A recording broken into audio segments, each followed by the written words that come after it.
Hi friend, welcome to our channel SM blog থেকে নতুন একটা ভিডিও সবাইকে জানাই স্বাগত। আর দেখো, চুলটা আমি রাতে ঘুমানোর আগে এইভাবে বেঁধে রেখেছিলাম, তারপরে চুলটা খুলে নিচ্ছি। ঘাড়ের গোড়াটা দেখো ছোট ছোট চুল পড়ে আছে, একদম ঘেমে ভিজে গেছে। আর এই এত গরম, প্রচণ্ড গরমে কিন্তু চুলটা একদম খুলে রাখা যাচ্ছে না, তাই এইভাবে বিনুনি করে রেখে দিয়েছিলাম, কারণ রাত্রেবেলা ঘুমানোর সময় কিন্তু বিনুনিটা ছাড়াই থাকে। আর সকালে উঠেছি তখন গুটিয়ে বেঁধে নিয়েছিলাম।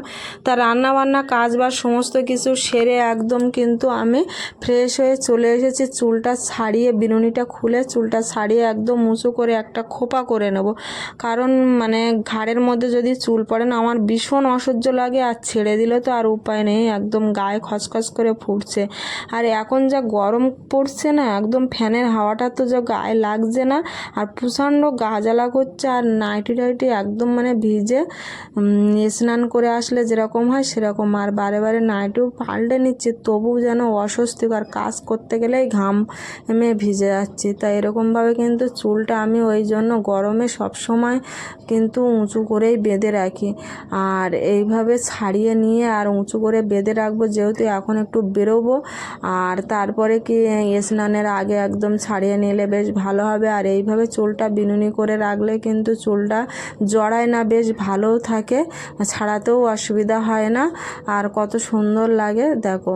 এবার আমি কিন্তু পুরোটাই খোলা হয়ে গেল, আর ফিতেটা খুলে নিয়ে আর একদম পুরো আঁচড়ে নেব।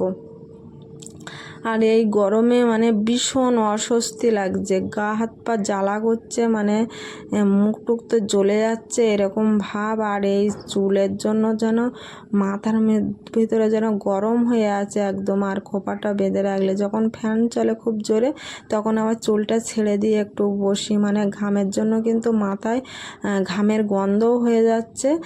খুব তাড়াতাড়ি আবার শ্যাম্পু না করলে কিন্তু হবে না, ওই কারণে ভাবছি যে 1-2 দিনের মধ্যে আবার শ্যাম্পুটা করতেই হবে। তাই দেখো, মাথায় তো এখনও তেলও আছে অনেকটাই, আর ঘামের গন্ধ লাগছে, ওই জন্য আবার শ্যাম্পুটা করে নেব খুব তাড়াতাড়ি। তো এইভাবে কিন্তু চুলটা আমি আঁচড়ে নিচ্ছি ভালো করে। আর দেখো, ছাড়ানোই আসে, বেশিক্ষণ লাগবে না আমার চুলটা ছাড়াতে। তো যতক্ষণ লাগুক এইভাবে চুলটা ছাড়িয়ে নেব। আর পাটা তুলে নিয়ে আবার কিন্তু চুলটা আমি এইভাবে ছাড়িয়ে নিচ্ছি। আর সে বলে না, যে রাঁধে সে চুলও বাঁধে, তা সব কাজ করতে হয়, তার মধ্যে কিন্তু এই চুলের যত্ন নিতে হয়। আর এইভাবে কিন্তু চুলটা আমি ছাড়িয়ে নিই ভালো করে। আর দেখো, আগার থেকে চুলটা, লম্বা চুল যেহেতু, তোমাদের যদি লম্বা চুল থাকে তাহলে কিন্তু আগার থেকে চুলটা ছাড়াবে বেশ সুবিধা হয়। আগার থেকে জটটা ছাড়িয়ে নিলে তো ওপর দিকে যত উঠবে খুব তাড়াতাড়ি কিন্তু জটটা ছাড়ানো হয়ে যায়। তো এরকমভাবে কিন্তু আস্তে আস্তে করে চুলটা আমি ছাড়িয়ে নিচ্ছি। আর আজকে কিন্তু সেরকম রোদ্দুর নেই, তবু মেঘ মেঘ ভাব। তা এত গরম লাগছে, এত গরম লাগছে, এই যে বসে আমি চুলটা ছাড়াচ্ছি, তা এত অস্বস্তিকর ব্যাপার লাগছে, তা কি বলবো। ফ্যানটাও বন্ধ করে রেখেছি যেহেতু চুল ছাড়াচ্ছি।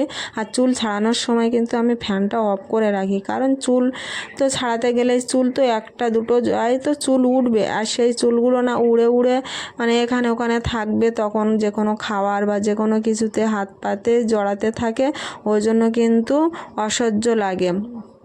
আর চুল দেখবে, খাবার জিনিস যেখানে বার করবে, চুল যদি থাকে উড়ে কিন্তু সেই খাবারের মধ্যেই পড়ে যায়। সেটা পেটে যদি খাবারের সঙ্গে কোনো রকম চুলের কুচি চলে যায়, কিন্তু পেটটা খারাপও করে। সেই কারণে কিন্তু সব কিছু মেনে সেইভাবে কিন্তু চুলটা ছাড়ানো উচিত। আর ঘরের মধ্যে যেন চুল বেশি না পড়ে, বা সেই রকমভাবে কিন্তু আমি এক জায়গায় বসে চুলটা ছাড়াই, আর যে কটা চুল ওঠে আমি রেখে দিই। আর এরকমভাবে কিন্তু ভালো করে দেখো চুলটা ছাড়িয়ে নিচ্ছি। তাও দেখো, হালকাও হলেও জটটা পড়েছে, কারণ লম্বা চুল তো জট তো পড়বে, আর জটটা তো ছাড়াতেই হবে। আর এরকমভাবে কিন্তু আমার ছাড়িয়ে নিচ্ছি। আর দেখো, ভালো করে কিন্তু ছাড়ানো হয়েও গেল, বেশিক্ষণ লাগলো না, বললাম না বেশিক্ষণও লাগবে না। আর এই সময় কিন্তু যেটা করতে আছো সেটাই গরম লাগছে। যদি মাথায় তেল দেবো সেটাও মনে হচ্ছে গরম লাগছে, কিন্তু তবুও আমি মাথায় তেল দিয়েছি। তেল না দিয়ে তো বেশিক্ষণ থাকতে পারি না, বেশি দিন থাকতে পারি না শ্যাম্পু করার পরে। সেই কারণে কিন্তু মাথায় তেলও দিয়েছি, একটু মানে কম দিয়েছি, কম করে করে দিই। খুব বেশি দিলে আরও বেশি যেন অস্বস্তিকর লাগবে। আর শ্যাম্পু করলেও গায়ে চুল শুকনো করার জন্য চুল ফেললে সেটাও মানে গরম লাগছে, মানে কোথায় যাবে মানুষ। মানে ঠান্ডার সময় একমাত্র ঠিক, আর এই গরমটা যতদিন না গরমটা না কাটছে ততদিন না মানে এই অবস্থা, গরমে নাজেহাল অবস্থা। সেই মানে বিশাল বৈশাখ মাসে যেরকম গরম পড়েছিল সেরকম গরম কিন্তু এখন পড়ছে কদিন ধরে এই বৃষ্টির পরে। তা দেখো খুব বেশি কিন্তু চুল উঠেনি, সেটুকু আবার তোমাদেরকে দেখিয়ে নিলাম। আর ভালো করে কিন্তু আবার পিছন দিকে আমি ভালো করে আঁচড়ে নেব। আর এই যে আঁচড়ে নেব, আর আঁচড়ে নেওয়ার পরে কিন্তু একটা উঁচু করে খোপা করবো। আর দেখো বিনুনি করার পরে কিন্তু চুলটা কি সুন্দর কুঁকড়ে কুঁকড়ে যায়, মানে থাক থাক পড়ে যায়, বেশ ভালোও লাগে, দেখতেও ভালো লাগে। আর দেখো অনেকটাই কিন্তু ছাড়ানো হয়ে গেছে। আর এখানে কিন্তু দেখো তেল দেওয়া, বুঝতেই পারছো মাথার দিকে কিন্তু তেল দেওয়া। আর এইভাবে আবার পিছন ফিরে আবার আমি একটু দেখে নিলাম।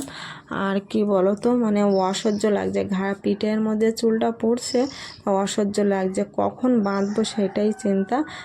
দেখো উঁচু করে আমি কিন্তু এবার বেঁধে নিচ্ছি। এইভাবে কিন্তু চুলটা আমি ভালো করে উঁচু করে আর বেঁধে নেব। আর গরমের সময় কিন্তু এইভাবে সব সময় আমি কাজ করতে হলে না চুলটা আমার কিন্তু এরকমভাবে কিন্তু উঁচু করেই বাঁধা থাকে। উঁচু করে বাঁধা থাকলে আমার সুবিধা হয়। চুল যদি ঘাড়ের মধ্যে পড়ে থাকে না, ঝুলিয়ে একটা খোপা করতে পারি না, কিছুই না, মানে কোথাও গেলেও যেন ঝুলিয়েই খোপা করতে পারি না। যা মানে চুল বাঁধা হয় একটু আমি উঁচু করে করে বাঁধি, যাতে না ঘাড়ের মধ্যে পড়ে। আমার অসহ্য লাগে, কার কি হয় জানি না, আমার ভীষণ অসহ্য লাগে এই চুলের। ওই জন্য দেখো কত উঁচু করে দেখো একটা খোপা করে নেব, একটাই খোপা করে একটাই ক্লিপ লাগিয়ে নেব, কারণ এইভাবে একদম থাকবে। যা কাজ আছে এখন করে নেব, এখন তো কাচাকুচি অনেক কিছুই কাজ আছে, তারপরে বেরিয়ে পড়ব।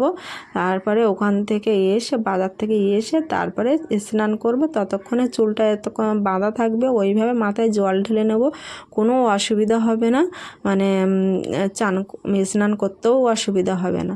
তো এরকমভাবে দেখো একটা ক্লিপ দিয়ে যেহেতু ভালোভাবে আটকায় না, তবু আমি বেশ করে টাইট করে আটকানোর চেষ্টা করছি।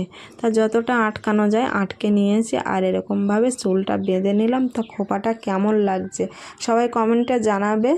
আর ভিডিওটা যদি ভালো লাগে তাহলে লাইক কমেন্ট শেয়ার তো অবশ্যই করবে। আর যারা নতুন দেখছো চ্যানেলটাকে এখনও সাবস্ক্রাইব করেন তাদের বলছি চ্যানেলটাকে সাবস্ক্রাইব করে রেখো। আর তার মধ্যে দেখো কতটাই ঘেমে গেছি, দেখো যার জন্য মুখ টুকগুলো মুছে নিচ্ছে। আর চলো এবার ভিডিওটা এখানেই শেষ করি। সবাই